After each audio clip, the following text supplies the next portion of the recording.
Rahasia kemenangan kita bukan tengking-tengking setan. Rahasia kita adalah hidup dalam kebenaran. Saya punya satu prinsip simpel dalam hidup ini. If I die, I die. But I will die gloriously. Kalau aku mati, aku mati. Tapi aku akan mati dengan menengadah ke atas. Karena Tuhan yang mengizinkan.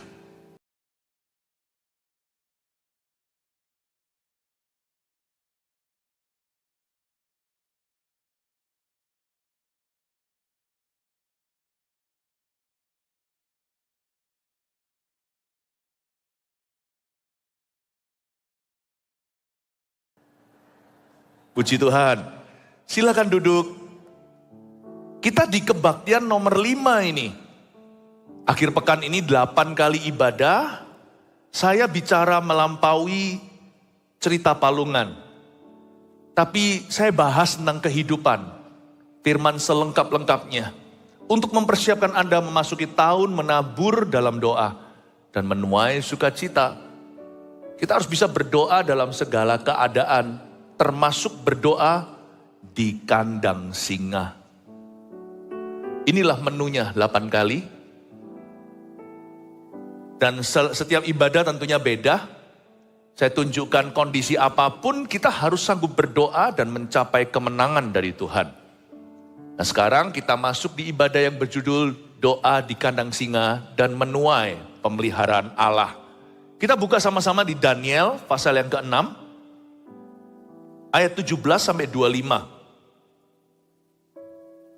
Saya baca, sesudah itu raja memberi perintah lalu diambillah Daniel dan dilemparkan ke dalam gua singa. Berbicaralah raja kepada Daniel, Allahmu yang kau sembah dengan tekun, dialah kiranya yang melepaskan engkau. Maka dibawalah sebuah batu dan diletakkan pada mulut gua itu. Lalu raja mencap itu dengan cincin meterainya dan dengan cincin meterai para pembesarnya, supaya dalam hal Daniel tidak dibuat berbuat perubahan apa-apa. Lalu pergilah raja ke istananya dan berpuasalah ia semalam-malaman itu.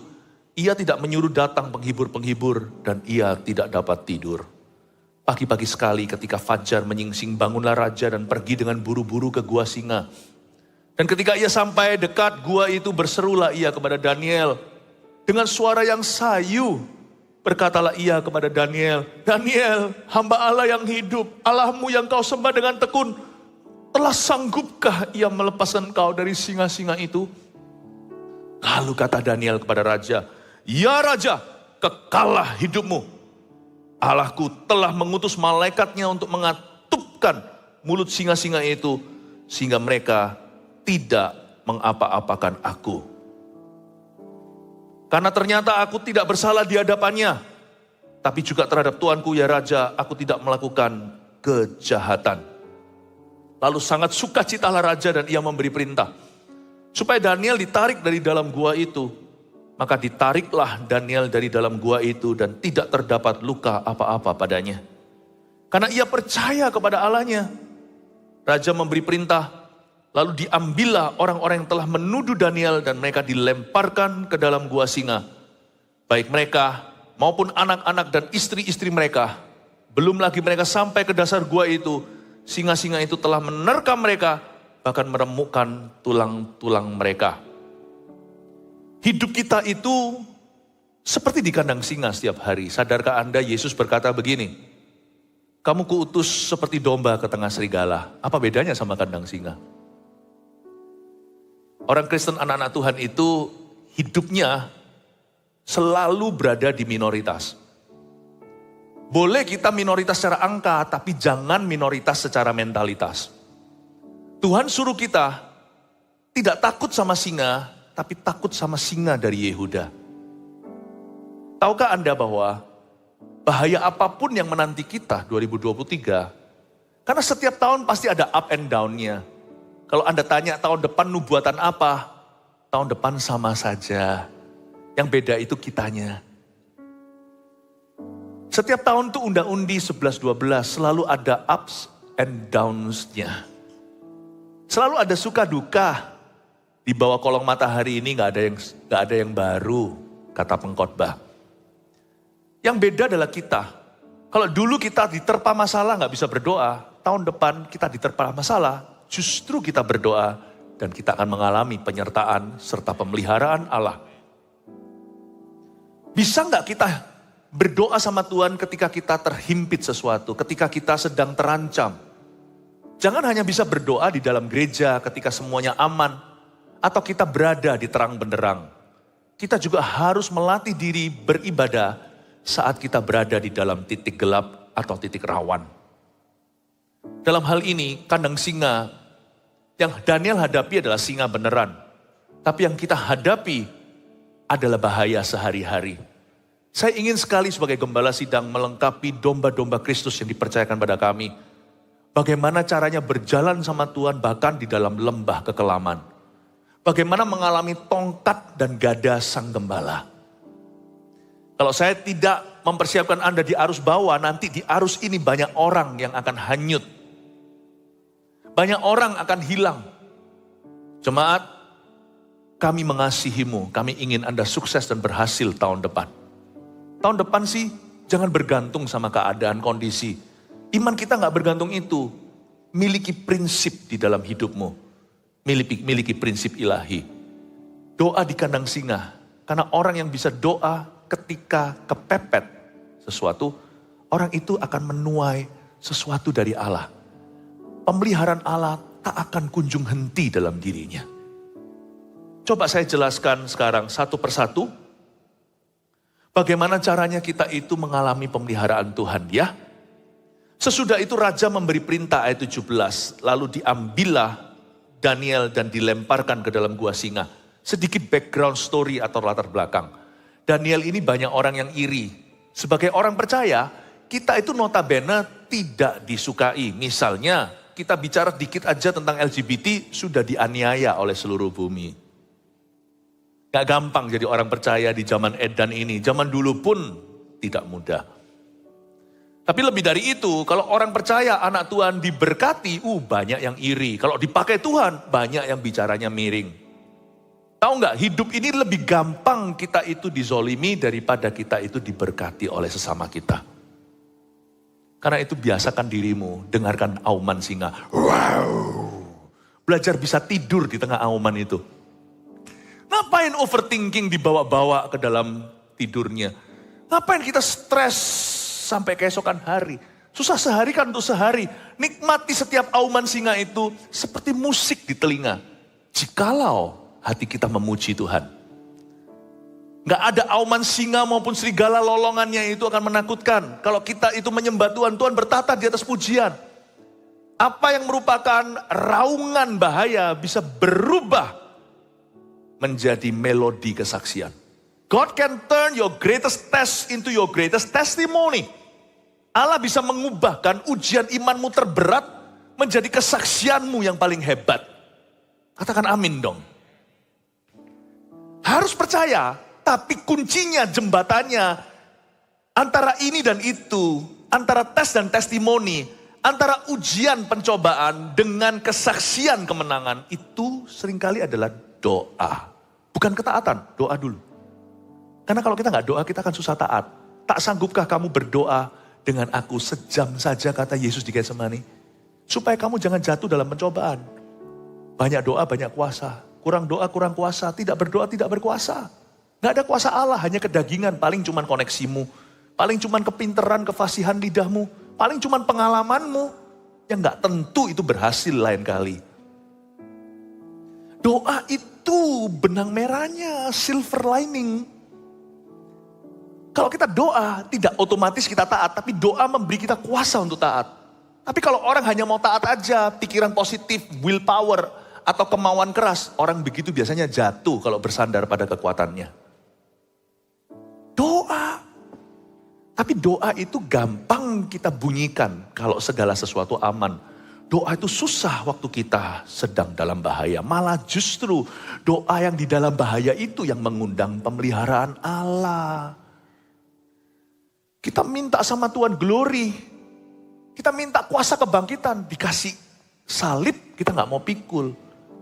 Bagaimana kita tahu Tuhan itu Yehova Rafa kalau kita tidak diizinkan sekali-kali sakit dulu.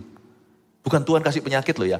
Bagaimana kita tahu bahwa Allah itu penyembuh, bagaimana kita tahu Allah itu yang menyediakan atau Yehova Jireh, kalau kita tidak diizinkan mengalami kekurangan atau kepepet kebutuhan. Gimana kita bisa tahu Yehova Nisi, Allah itu panji-panjiku, kalau nggak ada 1001 musuh melawanmu, sehingga 1000 rebah di sebelahmu, 10.000 di sebelah kirimu. Bagaimana kita tahu kalau dia panji-panji peperangan kita?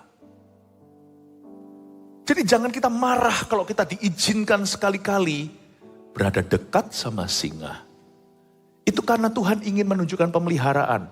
Saya nggak takut sih tahun depan, sungguh 2023 orang mau ngomong apa, para pakar. Bagi saya unda-undi, satu hal yang pasti, aku tahu Allah akan memeliharaku tahun depan ini. Siapa yang percaya, sepakat sama saya, kasih tepuk tangan dan beri semangat untuk yang lainnya. Sesudah itu raja memberi perintah dan diambillah Daniel dan dilemparkan dalam gua singa. Raja ini kenapa sih kok lemparkan Daniel ke singa? Iseng apa? Hobi apa? Bukan. Raja ini lemparkan ke kandang singa karena Daniel gak mau sujud menyembah sama buatan tangannya. Dia membuat satu patung untuk disembah oleh semua termasuk orang Yahudi yang kerja di sana. Padahal Daniel ini staf yang ciamik sekali.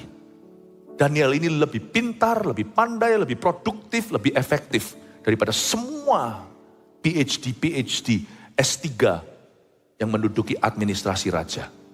Daniel dengan 3 temannya yang kita tahu yang sempat dibuang ke dalam api, Sadrak, Mesak, Abednego. Mereka lebih intelijen. Tapi karena provokasi dan dipolitisasi, maka Daniel kena jerat hukum. Dan hukum yang menjerat dia langsung dari raja. Sebenarnya raja ini gak belani Daniel. Dia kan raja zaman dulu kan. Raja itu bukan demokrasi. Kalau dia mau lepaskan Daniel bisa. Begini loh, nanti ya suatu saat koneksimu akan mengecewakanmu. Yang satu-satunya gak pernah mengecewakan Anda adalah Tuhan. Sungguh, manusia itu bottom line sampai dasar hatinya gak akan belani sesamanya. Dia akan selamatkan dirinya. Kecuali kalau hati manusia itu dihuni Yesus, sang korban. Maka orang itu akan mengorbankan dirinya untuk orang lain. Tiada kasih lebih besar daripada ini. Kasih seorang yang memberikan nyawanya untuk sahabatnya. Benar, kasih yang murni itu hanya dari Tuhan. Bukan dari koneksi duniawi. Percayalah, raja ini sangat butuh Daniel. Sangat kagum, sangat cinta. Saya kasih bocoran, nanti waktu dilempar ke singa, raja itu gak rela. Nanti waktu tanya sama Daniel dia dengan suara sayu. Maksudnya dia sampai lemes, sampai raja ini puasa. Kenapa kalau kamu cinta sama Daniel begitu sama Daniel begitu butuh, kok gak dibelani? Percayalah, Anda mungkin sudah investasi luar biasa sama seseorang atau pada sekelompok orang. Anda sudah betul-betul memberi diri. Dan Anda sangat-sangat berguna dan dibutuhkan oleh mereka. But at the end of the day, di akhir suatu hari, di ujung petang malam hari ini, yang menolongmu hanya Yesus. Sungguh, uangmu tidak akan menolongmu. Uang bukan pemeliharaan Allah. Allah bisa memelihara kita dengan uang. Tapi uang bukan pemeliharaan. Koneksi orang berkuasa bukan pemeliharaan Allah. Allah bisa memakai gagak hitam. Allah juga bisa pakai merpati. Allah bisa pakai singa, Allah bisa pakai domba. Tapi Allah yang memelihara, bukan manusia. Kepandaianmu tidak akan memeliharamu dan semua pengalaman Anda. Tuhan bisa pakai pengalaman kita, kelebihan kita seperti Paulus bisa bicara bahasa Italia, itu menyelamatkan dia berkali-kali sehingga dia bolak-balik dapat koneksi ilahi gara-gara kelebihannya. Petrus enggak, Petrus hanya bicara bahasa Yahudi. Tapi Paulus itu multilingual, Tuhan bisa memakai kepinterannya, tapi bukan kepinteran itu yang memelihara dia, tapi Tuhan yang memakai kelebihan dan Tuhan yang memakai kekurangan. Put your faith in God and God only. Trust me, the time will come when money will not save your life. Akan datang saatnya uang tidak akan menyelamatkanmu. Karena raja ini sebutuh-butuh dia, secinta-cinta sama Daniel. Gak belani itu, dia lebih selamatkan wajah dan mukanya pada waktu dia sendiri terhimpit. Karena raja kejebak kata-katanya, siapa yang gak tunduk sujud sama buatan tanganku ini harus mati. Nah, kena deh. Raja buat undang-undang itu saat itu sebenarnya diprovokasi. Dia nggak tahu bahwa ini ujungnya untuk sikat Daniel, menteri kesayangannya. Lihat ya, dari zaman dulu sudah ada sinetronnya. Waktu raja sudah buat begitu, lalu mereka baru kemudian laporkan Daniel. Nah, Daniel gak menyembah, kena. Raja berkata, aduh tahu gitu, aku gak sahkan ini. Karena dia gengsi, masuk singa. Nah, Daniel itu jadi tumbal atau jadi korban. Daniel itu dikorbankan ia. Tapi saya suka sama Daniel ini. Gak ada mentalitas seorang korban. Gak ada. Gak ada mentalitas seorang minoritas. Anda boleh di kandang singa sebagai domba. Anda jangan merasa Anda lemah. Ingat ini. Kalau kita mau rasakan pemeliharaan Allah, kita harus rasakan iman. Jangan rasakan kelemahanmu dan jangan terus umbar kelemahan Anda di mulut Anda. Aku ini gak berdaya, aku ini. Tapi harusnya berkata begini, aku dapat melakukan segala perkara di dalam Dia yang memberiku kekuatan. Filipi, ya kan? Jangan beritahu Tuhan sesuatu yang memang sudah fakta. Kalau Anda memang harus mengumbar sesuatu atau mengakui dengan mulutmu, jangan informasi, tapi akuilah kebenaran. Daripada berkata aku lemah, mendingan berkata aku bisa melakukan segala perkara, dalam Dia yang memberiku kekuatan. Beri kemuliaan untuk Tuhan. Amin. Maksud saya setiap kalimat Anda itu ujungnya Tuhan gitu loh. Tadi sebenarnya saya nggak minta tepuk tangan sih kemuliaan, tapi puji Tuhan. Maksudnya itu katakan aku dapat melakukan segala sesuatu. Jangan berhenti di situ, itu percaya diri. Biasanya percaya diri itu nanti akhirnya ujungnya gigi jari. Aku dapat melakukan segala perkara dalam Dia. Yang dalam Dia yang memberiku kekuatan. Tuhan itu subjek, kita objeknya. Harus selalu kemuliaan itu bagi Tuhan. Bapak Ibu Saudara, daripada kita itu mengucapkan kelemahan kita dan merasakannya, itu gak akan bawa kita kemana-mana. Seluruh malaikat akan berkata, aku sudah tahu. If we must open our mouth, kalau kita harus buka mulut kita, undanglah pemeliharaan Allah. Ucapkan iman. Jangan ucapkan perkataan sia-sia. Kalau kita memang mau buka mulut, getarkan lidah, pakailah itu untuk mendidik malaikat. Jangan beritahu malaikat sesuatu yang udah tahu. Ini orang omongannya gak berbobot. Ini semua kan memang sudah fakta lapangan. Kenapa dia sebagai anak Tuhan? Kita aja hanya pegawai. Dia sebagai anak Tuhan loh, ini pangeran. Kenapa putri dan pangeran ini gak bisa ngomong sesuatu yang melebihi gosip malaikat? That angels cannot learn from the church. Malaikat gak bisa belajar dari gereja Tuhan. Harusnya malaikat harus belajar dari gereja Tuhan. Kita lebih pangkat dari malaikat. Jadi janganlah kita itu berkanjang. Dan janganlah kita itu cari-cari malaikat. Mereka harus belajar dari kita. Tahukah waktu kita ibadah seperti ini, berapa banyak malaikat hanya Tuhan yang tahu. Kalau mata kita dibukakan, ini semua malaikat ada di sini. They're learning from us. Jangan kita sembarang bicara, karena kita ini yang punya rumah. Kita ini ahli waris Kristus. Kita ini yang punya kerajaan sorga, mereka itu hamba, malaikat-malaikat itu. Apalagi roh jahat. Didik mereka, supaya setan tahu diri ketika mereka datang dalam rupa singa. Diam. Kita bisa berkata kepada iblis, diam. No talk. Every Christian must have God's authority. Setiap orang Kristen harus punya otoritas. Dan otoritas itu bertumbuh. Are you ready? Only through prayer. Hanya lewat doa. Jenis ini gak bisa diusir. Kenapa kami gak bisa usir setan itu? Karena kamu gak berdoa. Jenis ini gak bisa diusir kecuali doa dan puasa. Pray my friend. Pray. Doa. Amin Bapak Ibu Saudara. Tahun depan ya. Kalau ada yang apalah bolehlah gak ikut. Tapi kalau sudah kebaktian doa bersama. Tahun depan gereja kita mesti paling minat yang gituan. Karena doa itu yang mengubah sesuatu, yang lainnya itu hanyalah dekorasi, aksesori. Amin Bapak Ibu. Tak tunjukin sekarang gimana Daniel ini dipelihara, luar biasa. Sesudah itu raja memberi perintah, lalu diambillah Daniel dan dilemparkan dalam gua singa. Berbicaralah raja kepada Daniel. Allahmu yang kau sembah dengan tekun, dialah kiranya yang melepaskan engkau. Ini orang gak beriman loh ya. Ini Raja Babel dan Raja Bebal. Orang ini gak taruh iman pada Allah Yahudi, malahan orang ini poligami rohani. Dia itu punya dewa banyak banget. Allahmu yang kau sembah dengan tekun itu, dia aja bisa melihat Orang gak percaya bisa lihat iman kita. Meskipun mereka sendiri belum beriman pada Tuhan.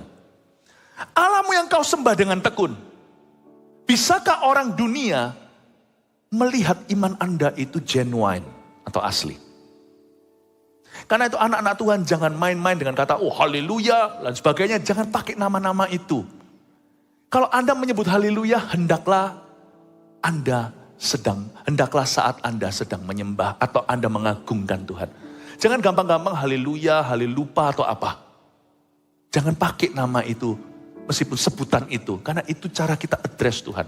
Supaya orang dunia sekeliling kita yang tidak kenal Tuhan mengagumi imanmu. Sekalipun mereka sendiri belum beriman pada Tuhan. Karena nanti pemeliharaan Tuhan juga akan terjadi lewat mereka. Saya tunjukkan. Jikalau kita mengotori nama Tuhan dengan menyebut nama Tuhan dengan sembarangan. Di antara kalayak atau golongan orang-orang belum percaya pada Tuhan, kita tidak hidup bijaksana. Nanti pemeliharaan Tuhan dari pintu situ akan tertutup rapat bagi dirimu. Tahukah Tuhan yang mengutus Gagak, Tuhan itu juga pakai, Tuhan mengutus Gagak, Tuhan juga memakai singa loh.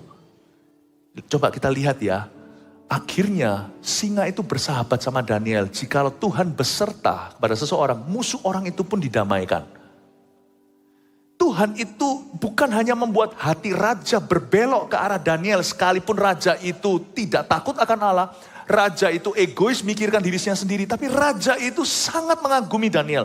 Ini advantage atau keuntungan bagi orang percaya. Allahmu yang kau sembah dengan tekun, dialah kiranya yang melepaskan engkau. Tahukah? Tuhan juga dengarkan doa orang-orang non-Kristen. Meskipun doa mereka beda sifatnya dengan doa kita. Doa mereka terbatas sampai kepada wishes. Sampai kepada harapan. Ya aku doakan. Ya aku dongakan gitu ya. Kalau di Surabaya orang bilang apa? Dongakno. Right? Ternyata Tuhan tuh denger loh. Coba saya tunjukkan ya. Nggak mungkin Alkitab mencatat kalau ini nggak perlu. Maka dibawalah sebuah batu ayat 18 dan diletakkan pada mulut gua itu. Lalu raja mencap itu dengan cincin meterainya dan dengan cincin meterai para pembesarnya. Supaya dalam hal Daniel tidak dibuat perubahan apa-apa. Raja terbawa arus, ya sudah. Tapi satu yang nggak akan terbawa arus. Sekalipun seluruh dunia bangkit melawanmu. Hati dan batinmu habis lenyap, gunung batu. Dan bagianmu tetaplah Allah selama-lamanya. Dunia di sekeliling Anda bisa runtuh, semua terbawa arus. Hanya satu yang akan berdiri teguh, yaitu Yesus. Lalu pergilah raja ke istananya ayat 19. Dan berpuasalah ia semalam-malaman itu. Ini orang gak percaya. Puasa untuk Daniel. Ia tidak menyuruh datang penghibur-penghibur dan ia tidak dapat tidur. Luar biasa.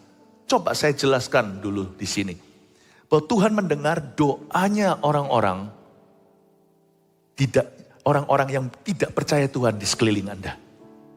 Karena itu jangan menabur yang jahat. Kalau sampai kita menabur yang jahat, Tuhan juga dengar loh. Teriakan bangsa Israel terhadap Mesir. Padahal bangsa Israel sendiri murtad waktu itu. Kalau enggak kan enggak berakhir di Mesir. Bangsa Israel berteriak mengeluh. Berat sekali dalam tindasan Mesir. Tuhan 400 tahun kemudian setelah mereka ada di sana. Tuhan menghukum orang-orang Mesir. Karena Tuhan berkata sama Musa di semak belukar. Aku sudah mendengarkan jeritan bangsa Israel. Tahukah kalau orang-orang sekeliling kita semua berseru, orang itu. Meskipun gak berani terang-terangan sama kita. Tapi kalau lebih banyak orang mendendam Anda. Dendamnya bukan karena Anda hidup benar. Dendamnya karena Anda salahi mereka. Karena Anda jahat, karena kita sombong, karena kita angku. Itu merugikanmu di hadapan Tuhan nanti berdiri saat penghakiman. Bener loh. Sebaliknya ada satu orang dibangkitkan oleh Tuhan. Karena banyak orang yang berharap dia hidup. Sedangkan orang-orang itu sendiri waktu yang mati ini mau dihidupkan, mereka sempat diusir sama seorang rasul yaitu Petrus. Tuhan dengarkan mereka sekian sampai titik ini, lalu sisanya waktu Tuhan beraksi, Tuhan tidak perlu orang-orang ini karena orang-orang ini tidak beriman. Untuk mendatangkan kerajaan Allah, Tuhan pakai tangan orang percaya, dalam hal ini Rasul Petrus. Orang yang dibangkitkan itu namanya Dorcas. Bukan Kolkas ya. Dorcas. Dorcas ini suka merajut, suka menjahit, bikinkan baju-baju untuk yatim piatu, janda-janda dan fakir miskin. Dan ketika Dorcas mati, kelihatannya matinya prematur, mati sakit atau apa. Semua nangis satu desa. Lalu mereka itu lihat Petrus hamba Tuhan ini datang. Dan Petrus ini terkenal dengan pelayanan kesembuhannya dan pelayanan mujizat yang dia emban. Semua datang pakai bajunya.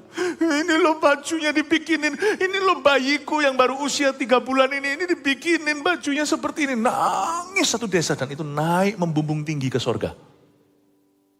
Dorcas dibangkitkan bukan hanya karena Petrus beriman.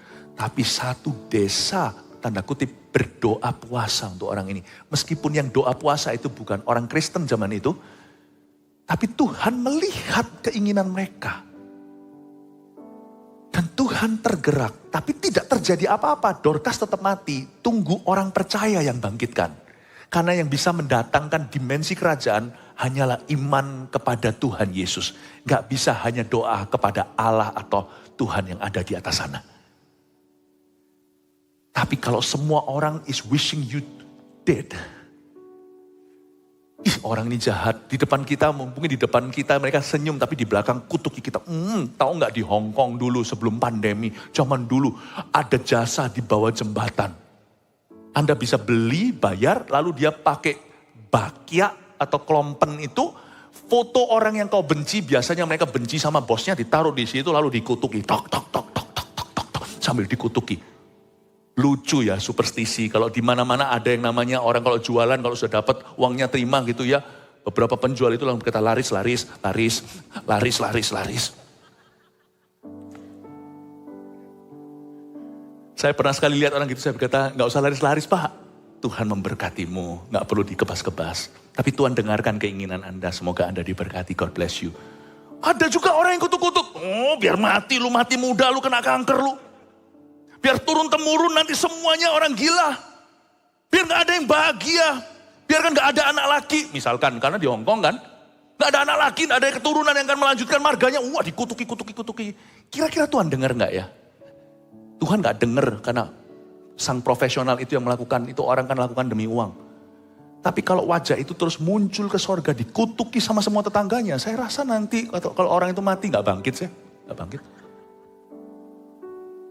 Kasihan Petrus yang datang karena dia melawan arus semua manusia yang ingin orang itu mati. Kasihan Petrus, imannya harus lebih gede untuk bangkitkan. Petrus gampang sama Dorcas. Dorcas, bangun! Keluarlah dari kulkasmu. Orang mati kan dingin. Kembali hangat tubuhmu. Bangkit dan berdiri. Gampang, iman biji sesawi gampang, langsung jadi. Tapi kalau everyone is wishing you to die, kalau semua orang ingin Anda mati di sekeliling Anda, Petrus gak bisa bangkitkan Anda nanti dengan biji sesawi iman. Dia butuh iman segunung untuk membangkitkanmu. Tangkap ini, salah satu bentuk pemeliharaan Allah adalah perkenanan kita di hadapan manusia. Bukan cari perkenanan manusia loh ya.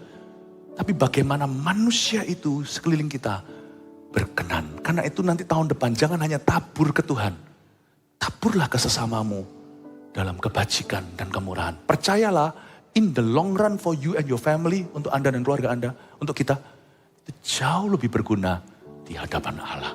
Sekedar mengingatkan agar kita menabur kebajikan. Amin Bapak Ibu.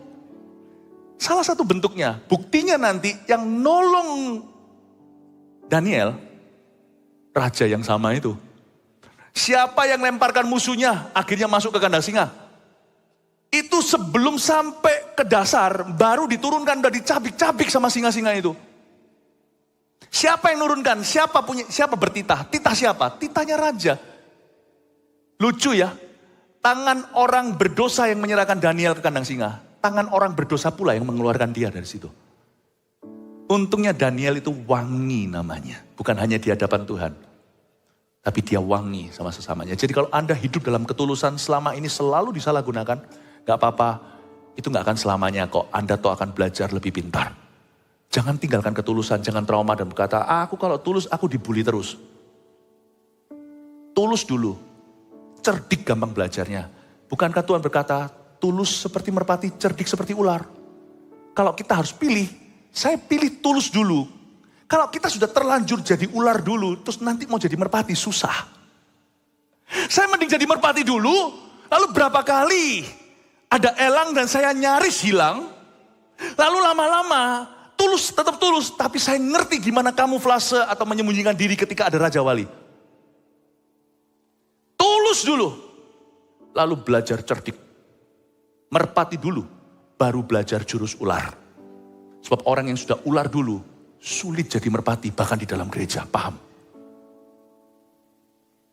Pemeliharaan Allah itu nanti datang juga dari kaum tidak beriman dalam kehidupan kita. Makanya Allah kita adalah Allah yang mengutus gagak. Gagak adalah burung yang dinajiskan, bukan burung yang halal. Merpati iya. Tuhan itu, saya bernubuat tahun depan nanti lihat ya, Tuhan tidak akan hanya utus merpati dalam hidupmu. Tuhan akan mengutus gagak. Jadi jangan sampai Anda itu menutup diri terhadap pemeliharaan Allah. Pemeliharaan Allah dari sisi kiri. Tuhan itu punya sisi kanan untukmu, yaitu burung merpati. Tuhan punya sisi kiri, yaitu burung gagak. Orang yang tergerak bukan karena money yang bisa membeli. Akan ada pihak kiri yang Tuhan utus untuk membelamu tahun depan. Kasih tepuk tangan untuk Tuhan. Saya merasakan di ibadah ini saya kok seperti dihinggap dengan sebuah karunia. Bukan marifat tapi nubuat. Saya merasa firman yang saya sampaikan ini ada prophecy value-nya di dalamnya. Prophetic value. Tangkap aja dulu. Nanti Anda akan lihat waktu Anda alami sesuatu. Tahun depan kan pasti ada challenge-nya sendiri atau ada tantangan. Saya yakin nanti Anda akan melihat bagaimana Tuhan itu baiknya itu kepalang-palang. Anda akan lihat tuh kok bisa begini ya. Terus tulus ya. Terus tulus. Pegang itu. Lalu pergilah raja ke istananya. Berpuasalah tadi kan. Ayat 20. Pagi-pagi sekali ketika fajar menyingsing bangunlah raja dan pergi dengan buru-buru ke gua singa. Raja sampai gak bisa tidur. Nanti ya, bagian wujud salah satu manifestasi daripada pemeliharaan Allah atas hidupmu, bisnis Anda, atas keluarga Anda. Nanti atas studi Anda yang lulusan SMA tahun depan anaknya lalu mau kuliah segala. Nanti Anda akan kaget ya. Orang yang bukan siapa-siapa belan itu sampai begitu itu. Anda akan... Dan akan ada orang-orang yang dibuat Tuhan gak bisa tidur, amnesia secara sengaja dari sorga. Membuat orang-orang itu gak tidur sampai besok pagi langsung telepon Anda dan berkata, aku akan buka jalan. Nanti Anda akan lihat. Pagi-pagi sekali ketika fajar menyingsing bangunlah raja dan pergi dengan buru-buru ke gua singa. Dan ketika ia sampai ke dekat gua itu berserulah ia kepada Daniel dengan suara yang sayu. Sayu suaranya karena raja ini gak beriman. Berkatalah ia kepada Daniel, Daniel, sayu ya, hamba Allah yang hidup. Hopeless dia. Nanti puasanya dia bukan puasa dengan iman. Puasanya adalah puasa putus asa. Itu pun Tuhan dengarkan. Apalagi kalau kita puasa dengan iman. Allahmu yang kau sembah dengan tekun telah sanggupkah ia melepaskan kau dari singa-singa itu. Lihat ini. Raja ini habis puasa jadi lemas. Sayu. Puasa orang yang tidak percaya pada Tuhan. Gak ada hubungan sama sorga. Paling cuma bisa membuat keluhan terdengar atau harapan. Anda tidak bisa loh doa di luar Yesus, puasa di luar Yesus, Anda dapat keselamatan, tidak bisa. Hanya doa di dalam nama Yesus lah yang membawa kita sampai ke level sorga. Jangan berkata, oke yang penting semuanya puasa. Saya jarang suruh orang, tidak pernah, bukan jarang. Orang-orang luar, doakan saya ya supaya berhasil. Yang aneka ragam kepercayaan. Saya harus pegang keyakinan, saya tahu hanya doa dalam nama Yesus yang benar-benar mengubahkan. Gak usah ya kita minta sana sini, ayo doa semuanya menurut kepercayaan kita masing-masing, doakan ya puasakan, gak usah gitu. Itu basa-basi, itu berarti basa-basi kayak gitu itu malah gak tulus. Mendingan kita bicara yang sekuler aja. Gak usah bawa-bawa kerohanian, daripada mencampur baurkan nanti doktrinmu, doktrin kita jadi kebingungan. Saya gak pernah kok ngomong sama orang yang belum percaya Tuhan. Kalau saya memang mau dia doa, saya akan doakan dia kalau dia mau untuk terima Tuhan.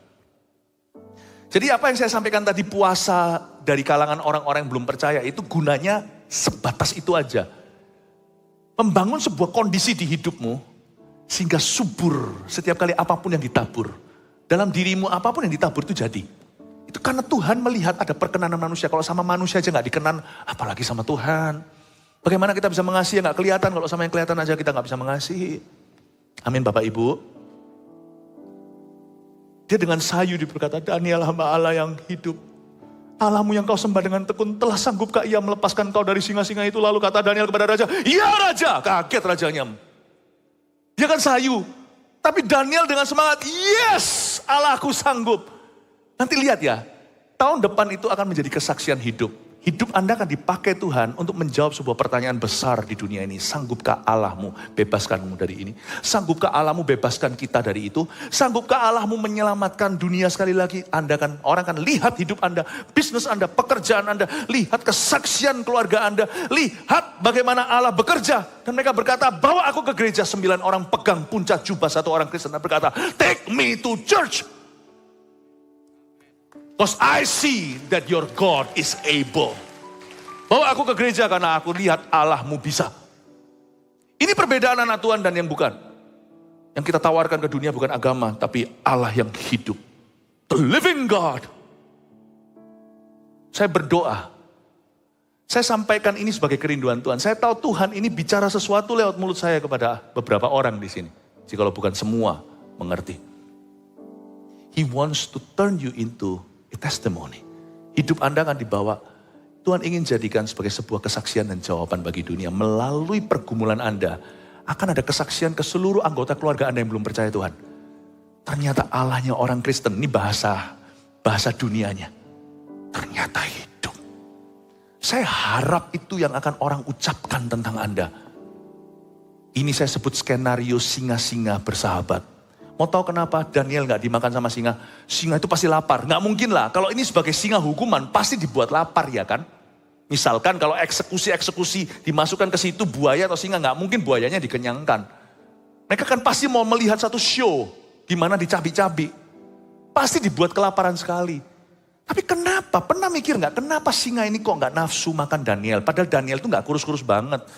Kalau Anda baca di awal-awal kitab Daniel. Daniel itu lebih gemuk daripada, bukan gendut dia, tapi dia lebih berisi daripada orang-orangnya raja. Padahal Daniel puasa gak makan hidangan raja. Hidangan raja wagyu-wagyu, Daniel makan sayur saja. Inilah satu case cacai di Alkitab. Tapi ini jangan ditiru ya, ini bukan karena makan sayurannya, tapi ini bicara tentang penyertaan Tuhan. Daniel itu dikatakan dia segar, dia berisi. Jadi saya yakin Daniel itu juga nyam-nyam enak dimakan. Tapi kenapa singa itu gak nafsu makan? Siapa berani jawab? Why? Karena singa itu, sekalipun singa ya, jangan remehkan. Hewan itu punya naluri. Singa itu gak ada alasan makan Daniel.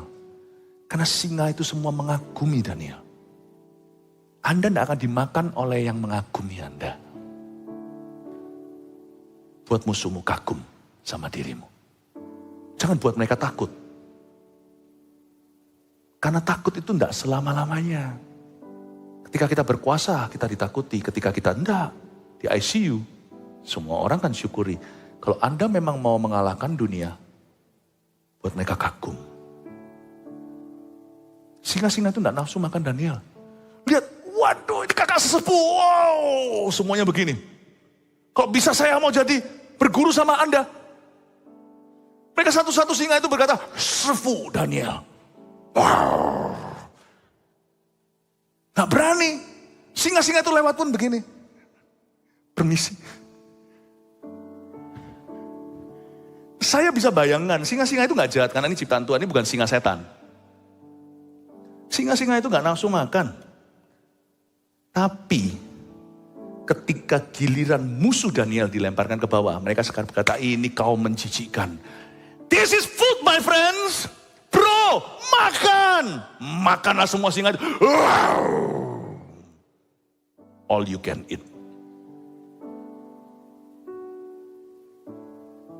Rahasia kemenangan kita bukan tengking-tengking setan. Rahasia kita adalah hidup dalam kebenaran. Saya punya satu prinsip simpel dalam hidup ini. If I die, I die. But I will die gloriously. Kalau aku mati, aku mati. Tapi aku akan mati dengan menengadah ke atas. Karena Tuhan yang mengizinkan. Pahami Bapak Ibu Saudara, jangan takut penderitaan. Takutlah berdosa. Jangan takut derita. Takutlah berdosa. Doa di kandang singa. Singa nggak akan koluh makan. Mengapa? Karena singa-singa itu mengagumi Daniel. Waktu saya baca ini saya berkata, Tuhan, aku kagum sama orang ini. Tidak ada luka apa-apa. Dan Alkitab mengatakan di ayat 24 kita baca, lalu sangat sukacitalah raja dan ia memberi perintah supaya Daniel ditarik dari dalam gua itu. Iya kan? Kalau mau narik kan bisa kan? Sana kan raja kan? Ya kan, terbukti kan manusia itu pertolongannya biasa. Maka ditariklah Daniel dalam gua itu dan tidak terdapat luka apa-apa padanya. Karena apa? Coba lihat karena apa? Karena ia percaya kepada Allahnya. Singa itu gak berani. Ketika singa melihat seorang manusia yang begitu erat sama penciptanya, mana berani singa itu apa-apain. Karena singa itu takluk pada penciptanya. Saya mending takluk sama Yesus dan Yesus akan menaklukkan semua dalam hidup saya. Daripada saya mencoba menaklukkan semua, satu orang tidak bisa saya taklukkan. Hati Tuhan. Carilah dahulu kerajaan surga. Itu maksudnya. Taklukkan dulu hatinya. Maaf, kalau saya pakai kata takluk bukan berarti Tuhan kalah. Berarti Tuhan ngalah. Gelutlah sama Tuhan, hai Yakub. Dan engkau akan menang, menyandang satu nama Israel yang bergulat dengan Tuhan dan menang. Taklukkan hatinya. Segala hal yang lain itu mudah ditaklukkan. Amin Bapak Ibu Saudara. Itu singa gak berani lah. Saya coba, waktu baca ini saya coba bayangkan saya singanya. Lalu Daniel datang di sini dan saya lapar udah 3 minggu gak dikasih makan. Gak bisa singanya. Kakak sesepuh. Waktu dia lihat begitu dia singanya berkata, ini gak bisa nih. Aku makan ini aku akan dipanggil sama seluruh klannya. Itu singa kan selalu ada kaumnya. Kita akan dipanggil semua, kita akan disembelih sama pencipta. Gak berani aku. Ini teman dekatnya pencipta saya. This is not food. This is our teacher. Ini bukan makanan, ini guruku. Ini yang disebut dengan wibawa ilahi. Pemeliharaan Allah nanti sebagian akan terjadi dengan meningkatnya wibawa Anda dalam Tuhan. Wibawa itu gak harus wibawa ministry. Wibawa itu pelayanan gagah gini, enggak. Enggak semua orang yang ada di mimbar pun punya wibawa. Wibawa itu didapatkan lewat hidup dalam kebenaran. Itu wibawa.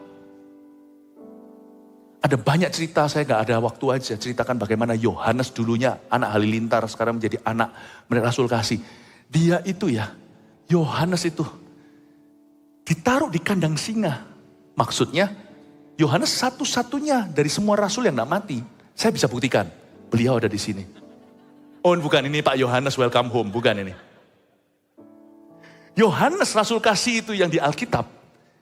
Itu ceritanya begini. Paulus juga sih, saya banyak cerita. Gak ada di Alkitab tapi dalam sejarah sebagai siswa teologi saya ngerti ini. Yohanes itu gak ada berani satupun yang... Makanya dia dibuang ke Patmos. Karena semua prajurit menolak. Job ini aku gak mau ambil. Gak ada yang berani jamah dia. Bukan karena takut. Mereka gak takut akan Allah. Karena sungkan. Sungkan dibuang ke Patmos. Biar matinya di pulau. Sebelum Patmos itu dia dicemplungkan menurut sejarah. Dicemplungkan dalam sebuah kuali air mendidih. Ini bukan spa. Ini namanya pembunuhan. Tapi itu mujizat sih. Kalau ini mujizat. Sejarah tradisi mengatakan dia malah berenang-renang dan jadi awet muda. Nah, Paulus ketika dia mau dipenggal. Yang mau penggal dia algojonya itu gemetaran dan berkata, aku gak bisa. Dia turut berlutut dan ikut dipenggal. Perlu orang kesekian layer-layer atau lingkaran-lingkaran luar baru bisa penggal. Yang dia cari yang gak kenal Paulus sama sekali. Sebab yang bersama dengan Paulus, prajurit-prajurit itu semua akhirnya menjadi prajurit Kristus. Gak ada yang berani.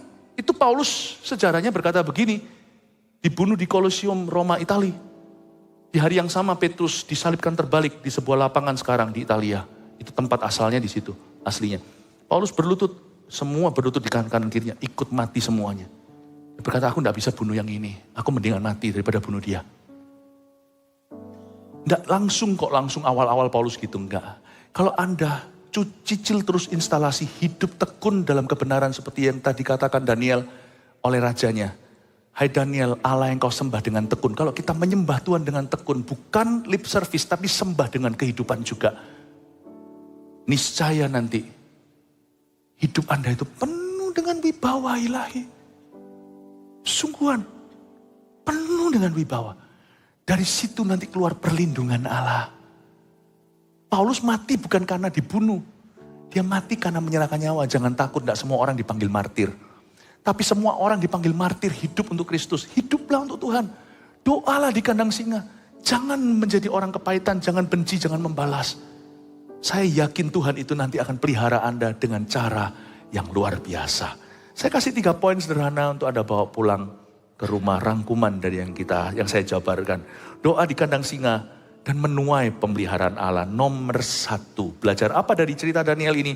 Menjadi korban bukanlah alasan untuk bermentalkan korban, titik. Kalau kita mau melihat pemeliharaan, rasakan iman. Faith. Faith, I can move the mountains, I can do all things in Christ. Iman. Aku dapat melakukan segala perkara dalam Kristus Tuhan. Aku bisa memindahkan gunung. Bahkan. Jangan bermentalkan korban. Kalau Anda mau melihat pemeliharaan Allah, Anda harus berani iman. Iman itu tidak bisa disubstitusi. Ada menang peperangan rohani itu dengan iman, bukan pengharapan. Andai kata aku berharap. Pengharapan itu ada fungsinya sendiri. Pengharapan membuat kita itu sambung asa, tidak pernah putus asanya. Tapi iman itulah yang menggapai sesuatu. Bukan hope, tapi faith. Hanya karena ada firman di 1 Korintus 13 yang terbesar adalah kasih. Bukan berarti iman tidak ada fungsi. Bukan berarti pengharapan tidak berguna. Itu fungsinya beda. Cuman Tuhan itu menaruhnya dalam firman demikian rupa untuk menunjukkan bahwa kalau tanpa kasih, iman pun percuma. Anda berharap untuk apa? Kasih itu harus jadi motivasi. Jadi kenapa kasih terbesar? Karena dia motivasi segalanya. Ya kan? Buat apa kita kumpulkan semuanya lalu dibuang sia-sia kalau tidak kasih anak misalnya gitu bahasa dunia. Itu kasih, tapi nggak bisa kalau di saat peperangan rohani Anda pakai kasih saja. Kasih itu motivasi. Tapi imanlah yang mengatuk mulut singa. It's faith. Iman bukan yang terbesar. Karena memang iman bukanlah motivasi segalanya. Tapi iman itu di saat-saat tertentu dia menjadi terbesar, menjadi terkuat. Dia menjadi yang terutama. Petrus tidak jalan di atas air karena mengasihi Yesus. Karena dia beriman percaya Tuhan sanggup karena Tuhan yang suruh dia datang kemari. Dan ketika imannya goyang sekalipun dia hatinya penuh kasih. Dia ini paling sayang Tuhan loh. Petrus itu gak disangkali.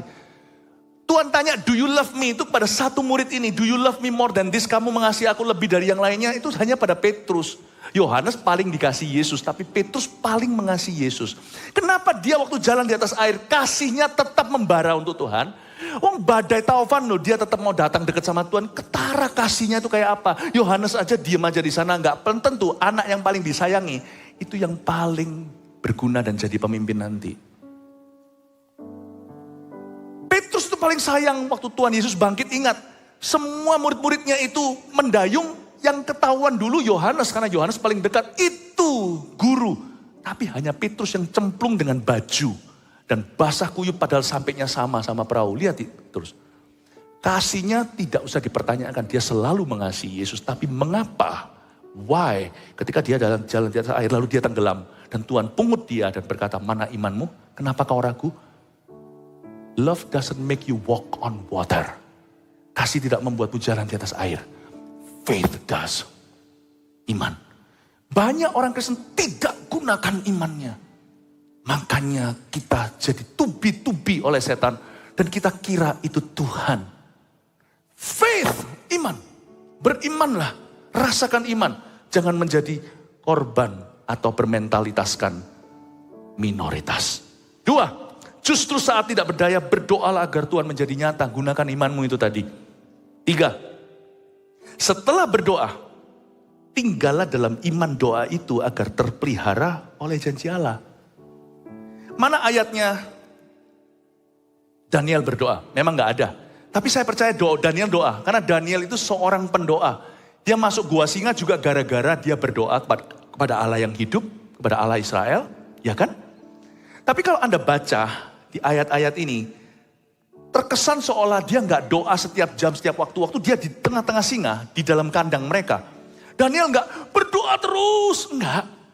Dia berdoa, tidak dicatat sih, tapi saya imajinasi. Dia pasti berdoa dan waktu dia di kandang singa kan keesokan harinya, malamnya kan raja nggak bisa tidur. Daniel pasti tidur. Setelah Anda berdoa, jangan terus berdoa. Ada waktunya berdoa, ada waktunya rest, istirahat. Setelah Anda berdoa, waktu Anda sudah berkata amin, tinggallah dalam iman doamu itu. Maka singa tidak akan memakanmu. Jangan kita itu hanya pandai berdoa, setelah amin kita tanya, kira-kira Tuhan dengarkan gak ya? Kalau Anda masih ragu, jangan diaminkan dulu. Amin itu berarti sudah final. Piala Dunia kemarin, mana bisa kita ulang lagi, ayo. Argentina lawan Korea, gak bisa, Argentina udah menang. Amin itu sudah trofi, gak bisa balik kucing lagi. Kalau Anda masih ragu, jangan diaminkan dulu. Tapi kalau Anda sudah amin, setelah amin itu wait in faith. Waktunya tidur jangan dibawa stres. Waktu tidur sleep in heavenly peace. Bukan rest in peace loh ya, itu mati. Setelah Anda tidur, tidurlah jangan dibawa stres dan overthinking. Tidurlah dalam iman. Bermimpilah indah. Daniel setelah sembahyang masuk kandang singa, dia tinggal tenang dalam imannya. Dan iman itu seperti balsam. Membuat singa-singa itu tidak bau daging. Singa itu suka daging dan darah. Tapi waktu bau Daniel, dia bau roh. Karena orang yang tinggal dalam iman doanya sendiri, orang itu hidup dalam kuasa Roh Kudus. Dia nggak doa selalu. Aktivitas doanya bisa berhenti. Roh doanya tetap. Roh doa tetap ada padanya. Roh doa itu bukan doa terus menerus.